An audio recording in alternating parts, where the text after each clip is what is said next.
¿Sabías que existió un científico mexicano que tomó clases con Albert Einstein? De hecho, no solo con Einstein, también tomó cursos con Max Planck, con Erwin Schrödinger, con Werner Heisenberg, colaboró con el padre de la teoría del Big Bang, Georges Lemaitre, y hasta fue maestro del mismísimo Richard Feynman. Pero, ¿por qué no sabíamos todo esto? ¿Por qué es tan poco conocido este carnal? Pues la verdad es que no tengo la más mínima idea, pero hoy les traigo la peculiar historia de Manuel Sandoval Vallarta, un físico mexicano que se codeó con toda la élite de la ciencia del siglo XX, que hizo grandes aportes a la ciencia de esa época y que luchó muchísimo por el desarrollo de la ciencia en México. Así que ármate un cafecito, ponte cómodo y quédate en este video que estoy seguro que te va a gustar. Yo soy Alejandro Espino de Libre Pensador Mexicano y empezamos.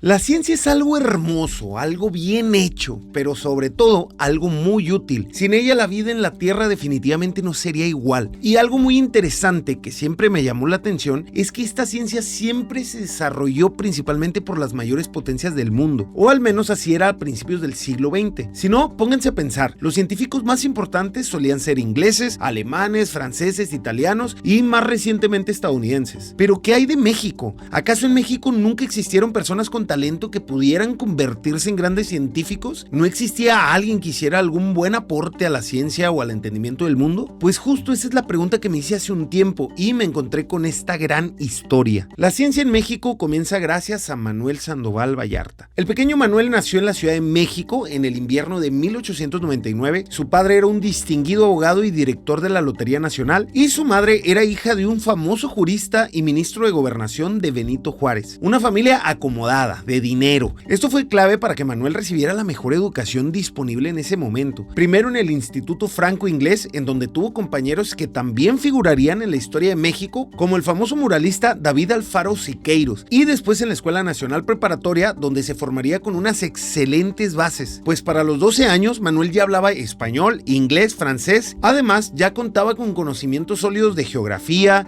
historia universal, ciencias, aritmética y geometría. Como podrán darse cuenta, desde entonces ya se le notaba la chispa que lo llevaría lejos. Pero como siempre, para entender una buena historia, primero hay que ponernos en contexto. Y es que justo en estos años estallaba la Revolución Mexicana. El país se encontraba en plena guerra civil para derrocar a Porfirio Díaz. Los enfrentamientos entre los ejércitos revolucionarios eran muy frecuentes y se extendían por todo el centro de la Ciudad de México. Y en ocasiones pasaban hasta por el mismo Zócalo. Y aquí tenemos un gran problema, porque era justo el lugar que había que cruzar para llegar a la Escuela Nacional Preparatoria. Pues aún con este perfecto ambiente estudiantil, no dejaban de asistir los cerca de 1000 alumnos a la Escuela Nacional Preparatoria. Y entre ellos, claro está, se encontraba el buen Manuel. Hay incluso algunas historias de terror, como cuando en una ocasión uno de sus compañeros fue sorprendido por una ráfaga de ametralladoras mientras regresaba de la escuela, pero el muchacho se alcanzó a cubrir con la puerta de un negocio y se salvó. Como se podrán dar cuenta, en estos años el ambiente científico en México era totalmente inexistente. Lograr que un joven talentoso se interesara en la investigación científica era casi imposible y se debía precisamente a que no había nadie investigando, no había ese ejemplo a seguir, no existía la cultura o la tradición por la física, ni siquiera una revista donde se pudiera publicar algún artículo científico, y por lo mismo era muy complicado enterarse de los avances o de los descubrimientos que estaban surgiendo en el mundo de la ciencia en ese momento. Aún así, al final de sus estudios, Manuel lo tenía claro: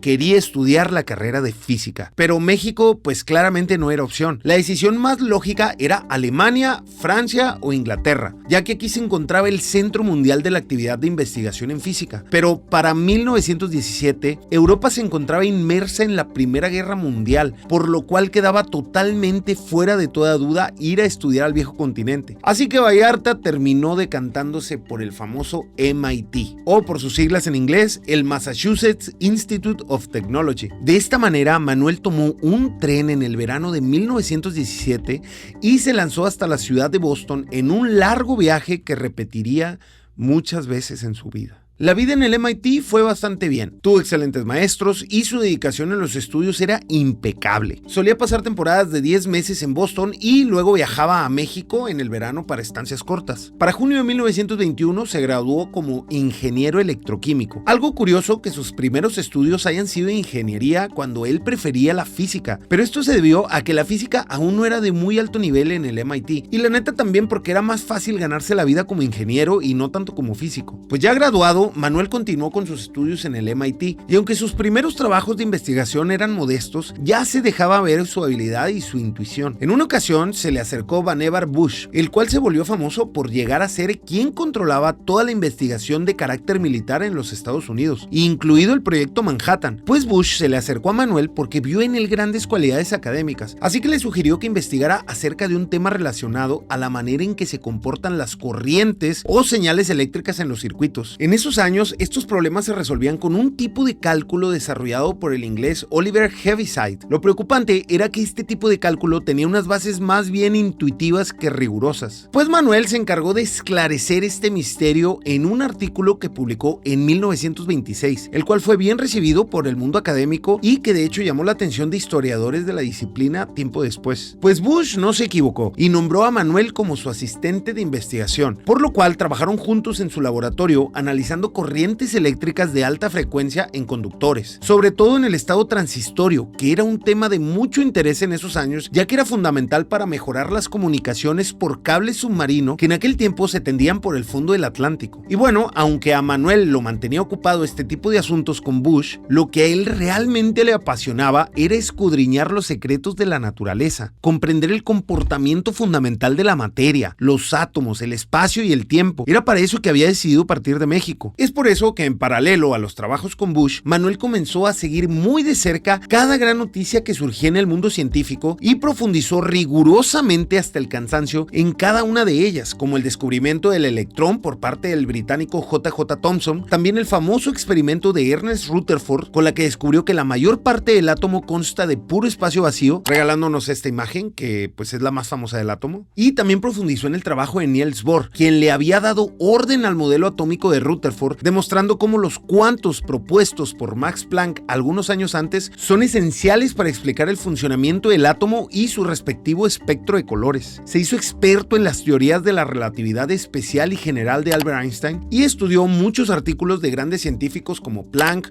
Lorentz, de Broglie, Schrödinger, entre otros. Gracias a su gran dedicación, Manuel obtuvo su doctorado en el año de 1924. Y aquí hay una muy buena noticia para Manuel, ya que fue justo en este año cuando tomó posesión del MIT Samuel Stratton, quien traería nuevas ideas sobre el progreso de la ciencia. Quería que Estados Unidos fuera pionero en la nueva física teórica y no simples seguidores de las teorías que estaban surgiendo en Europa. Ya saben, toda la teoría cuántica y la relatividad de Einstein. Esta nueva atmósfera en Estados Unidos provocó que un buen número de grandes físicos europeos visitaran el instituto para dar seminarios y conferencias. Por mencionar algunos, se encontraban Max Born, Werner Heisenberg y el mismísimo Erwin Schrödinger, que por cierto, la visita de Schrödinger llenó de alegría a Sandoval Vallarta, ya que admiraba muchísimo su trabajo. Fueron grandes momentos para el MIT y sobre todo para Vallarta, ya que hizo muchas amistades muy valiosas, entre ellas la del mismísimo Robert Oppenheimer, y también con el padre del Big Bang, Georges Lemaitre, con quien trabajaría años después en su obra más importante, pero ya volveremos a esto un poco más adelante. Pues bien, como en toda gran historia, aquí viene un momento crucial para la vida de Sandoval Vallarta. En marzo de 1927, Manuel recibió una carta con una gran noticia. La Fundación Johnson Simon le había otorgado una beca para estudiar en Alemania. Manuel no se lo podía creer. Siempre había soñado con estudiar física y estudiar y comprender todos los nuevos descubrimientos que surgían en esa época. Pero encontrarse cara a cara con estos genios de primer nivel fue algo que jamás le pasó por la cabeza. Ahora se encontraba en crisis, ya que no sabía por cuál centro de estudios decidirse. Pero su amigo Leon Rosenfeld, quien había colaborado con Bohr años antes, le hizo ver a Manuel que en Berlín se encontraba Albert Einstein, Max Planck y Erwin Schrödinger. Así que Manuel no lo pensó ni un segundo más y se lanzó a Berlín a mediados de 1927. Nada más imaginen esto: vivir en Berlín en 1927 era sumergirse en un estresante ambiente social y político debido al surgimiento del partido nazi, pero al mismo tiempo era una atmósfera cultural y científica muy impactante, ya que ahí se encontraban los genios más grandes del siglo XX. Pues sí,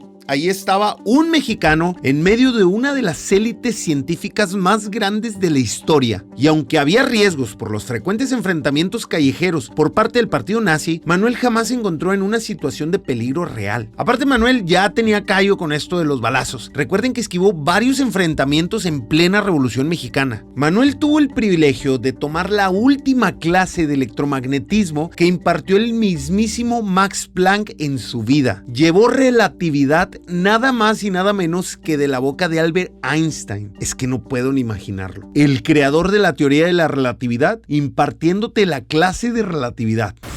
Pero la clase que más impresionó a Manuel por su excelencia fue la mecánica ondulatoria con Erwin Schrödinger, que por cierto estaba recién salida del horno por él mismo. Cuenta Sandoval Vallarta que Schrödinger era una verdadera maravilla por la claridad y lo sistemático de sus exposiciones. De hecho, de aquí surge la célebre frase que alguna vez dijo Sandoval Vallarta: nadie puede decir que si no sé física es porque no tuve buenos profesores. Pues aún así, Manuel no había llenado de tanto rockstar y aún tenía especial interés en conocer a Heisenberg, el creador de la mecánica matricial. Así que en 1928 se mudó a Leipzig, en donde logró perfeccionar sus conocimientos de mecánica cuántica al asistir al curso que impartía Heisenberg. Pero más importante aún, logró establecer con él una bonita amistad. Manuel diría tiempo después que estos años fueron los mejores de su vida. Muy bien, pues hasta aquí tenemos a un Manuel bastante preparado y bastante bien relacionado en el mundo de la ciencia, ya con un doctorado y con una plaza de investigador y docente permanente en el MIT. Pero, ¿dónde están sus grandes aportes? ¿Qué es eso que nuestro mexicano logró en la ciencia global que le dio su renombre? Pues yo con gusto se los cuento, amigos míos. Manuel Sandoval Vallarta regresó a Boston después de tan magnífica estancia por Europa, y su principal labor fue dar cátedra en el MIT, y por cierto, a muy alto nivel. De hecho, uno de los estudiantes que tomaron clases con él fue el mismísimo Richard Feynman, pero de esto hablaremos un poquito más tarde. Manuel se casó en 1933 con una joven muy guapa y culta llamada María Luisa Margain, quien pertenecía a una familia muy reconocida en México, y aunque había vivido toda su vida aquí, el matrimonio se instaló en Boston justo enfrente del MIT, y fue en esta gran etapa de la vida de Manuel cuando llamó a la puerta su mayor desafío: los rayos cósmicos. Los rayos cósmicos son básicamente partículas subatómicas con energía extremadamente elevada que vienen desde lugares muy lejanos del universo, y la manera en que los descubrieron fue todo un caos. El primero que notó algo al respecto fue el gran Charles de Coulomb. En 1785, Coulomb utilizaba electroscopios para sus experimentos. Los electroscopios son unos artefactos que sirven para identificar el signo de cargas eléctricas. Constan de un par de láminas de oro aisladas en un bote de vidrio que al cargarlas con electricidad del mismo signo, estas láminas se separan en sus extremos y se repelen totalmente. Pues Coulomb un día se dio cuenta que si dejaba un electroscopio cargado, después de un tiempo se descargaba por sí solo. Casi 100 años después, William Crookes, el inventor de los rayos catódicos, se dio cuenta que la descarga de un electroscopio se hacía más lenta conforme bajaba la presión del aire del recipiente, de lo cual dedujo que la causa de la descarga se encontraba en el aire. Para ser más exactos, había iones en el aire, pero ¿de dónde provenían estos iones? Nadie entendía este misterio. Pues aquí inició una carrera entre muchos científicos para descubrir el verdadero origen de la ionización natural en el aire. El primero fue un escocés llamado Charles Wilson, quien expuso en 1901 una idea original. Él decía que la ionización natural del aire se debía a una radiación muy penetrante que venía desde el espacio. Sin embargo, sus experimentos realizados en túneles debajo de la Tierra no le permitieron probar su hipótesis. Después, un físico alemán llamado Theodor Wolff trató de medir el cambio en la ionización entre el nivel del suelo y la cúspide de la Torre Eiffel, pero sus resultados solo mostraron que la radiación que la producía no podía provenir del suelo. Domenico Pacini, un profesor de física experimental, midió con mucho cuidado la ionización de la superficie del mar y 3 metros por debajo de la superficie del agua, y notó una considerable disminución en las mediciones abajo del agua. De esto concluyó que la ionización del aire sucede mayormente en la atmósfera, y así surgió surgieron innumerables experimentos, pero al final la respuesta la encontró el físico austriaco Victor Hess, quien en 1912 hizo varios ascensos en globo hasta los 5.200 metros y notó claramente que entre más subía, más iones se encontraban en el aire. De esto dedujo que ese incremento de iones provenía del espacio, no había duda. Como retribución, Victor Hess recibió el premio Nobel en 1936 por su descubrimiento. Pues bien, el tema de los rayos cósmicos empezó a llamar la atención de los grandes físicos debido a la creciente y novedosa física nuclear que apenas se estaba desarrollando. Y te preguntarás, ¿qué tienen que ver los rayos cósmicos con la física nuclear? Pues resulta que los rayos cósmicos eran partículas de muy alta energía y todos pensaban que podrían intervenir en los procesos internos del núcleo atómico, sobre el cual se ignoraba casi todo. Este interés se dio a notar mucho en la conferencia de física nuclear organizada por el físico Enrico Fermi en la ciudad de Roma en el otoño de 1931. Justo en esta conferencia se encontraba Arthur Compton, un físico estadounidense que se interesó mucho en el tema, sobre todo acerca del fenómeno de latitud, algo muy curioso que sucedía con los rayos cósmicos en el ecuador del planeta. Les explico, los rayos cósmicos al llegar a la Tierra chocan contra el campo magnético que nos protege y la mayoría son desviados a los polos del planeta. Esto hace que justo en el ecuador haya menos rastros de los rayos cósmicos. Este fenómeno le llamó mucho la atención a Compton, así que emprendió un largo viaje por el Pacífico para hacer sus mediciones y obtuvo resultados contundentes. Sin lugar a dudas, la radiación era menor cerca del ecuador que a mayores latitudes. Cuando Manuel supo del descubrimiento de Compton, tuvo un momento eureka. Su intuición le dictaba que él y su viejo amigo Lemaitre podrían predecir con precisión lo que sucedía con los rayos cósmicos y el efecto latitud. Incluso vio más allá. Él pensaba que no solo se trataba de fundamentar el comportamiento de los rayos cósmicos, sino que teníamos por primera vez en nuestras manos una ventana abierta al universo profundo, y de esta manera podríamos comprender y observar cosas inéditas de las estrellas, de las galaxias y su historia remota. Así que Manuel se puso en contacto inmediatamente con su viejo amigo Georges Lemaitre, a quien había conocido en la universidad y con quien compartía profundos intereses acerca de los rayos cósmicos, y se pusieron a trabajar. En palabras del mismo Sandoval Vallarta, cuando oímos que Compton había confirmado el efecto latitud, en verdad que no dormimos ni esa noche ni muchas noches después. Para noviembre de 1932 ya habían terminado un primer trabajo. Justo en este año, la Physical Society celebró su reunión anual en la Universidad de Chicago, a la cual asistieron muchos físicos importantes interesados en el tema. Ahí, Manuel y Lemaitre expusieron la primicia de su teoría e invitaron a los físicos experimentales a hacer mediciones para poder probarla. El lugar más adecuado era casualmente la Ciudad de México, ya que se encontraba muy cerca del Ecuador y estaba a una altura de 2.200 metros. El mismo Sandoval Vallarta se ofreció como anfitrión. De esta manera, las mediciones para comprobar la teoría de Vallarta fueron efectuadas en el Hotel Genif en la Ciudad de México por los físicos experimentales Luis Álvarez y Thomas Johnson, comprobando tajantemente que la teoría Lemaitre y Vallarta estaba en lo cierto. Sandoval Vallarta lo había logrado,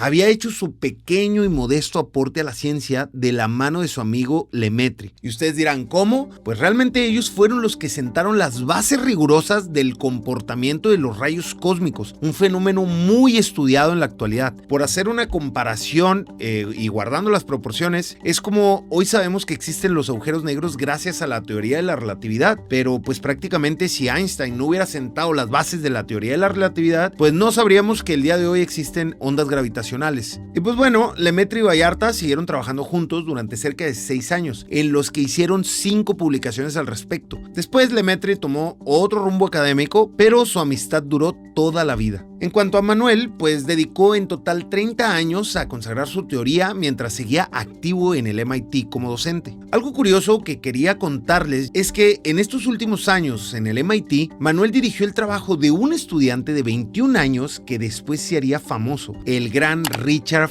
Feynman. Manuel fue su profesor y juntos calcularon el efecto que produce sobre los rayos cósmicos la acción de las estrellas de una galaxia como la nuestra. Fue el primer artículo publicado de Feynman, quien lograría el premio Nobel en 1965. Algo muy lindo es que Sandoval Vallarta felicitó a Feynman cuando supo que había ganado el premio Nobel, quien a su vez le agradeció con estas palabras: fue lo que me enseñaste y el ánimo que me insulfaste, incluyendo tu colaboración para escribir mi primer artículo. Y pues bueno, para el año de 1942, la Segunda Guerra Mundial estaba enrareciendo demasiado el ambiente científico en los Estados Unidos, y muchos profesores destacados se asociaron a proyectos de aplicación militar, en muchos casos motivados por entendibles sentimientos patrióticos. Por otro lado, los académicos con sentimientos pacifistas que no querían sumarse a ninguna causa bélica, pues no fueron muy bien recibidos. Este fue el caso de Sandoval Vallarta, y es por eso que decidió volver a su México natal y dedicó el resto de su vida a promover la ciencia en nuestro país. Sentía mucha responsabilidad por mejorar la situación científica, ya que tenía muchos recuerdos de cuando él era joven y no existía esa bonita cultura de la investigación científica en México. De hecho, su labor inició desde antes que terminara su etapa en el MIT. Durante sus cortas estancias de verano en México, impartió muchos cursos sobre los grandes avances de la física contemporánea en la UNAM.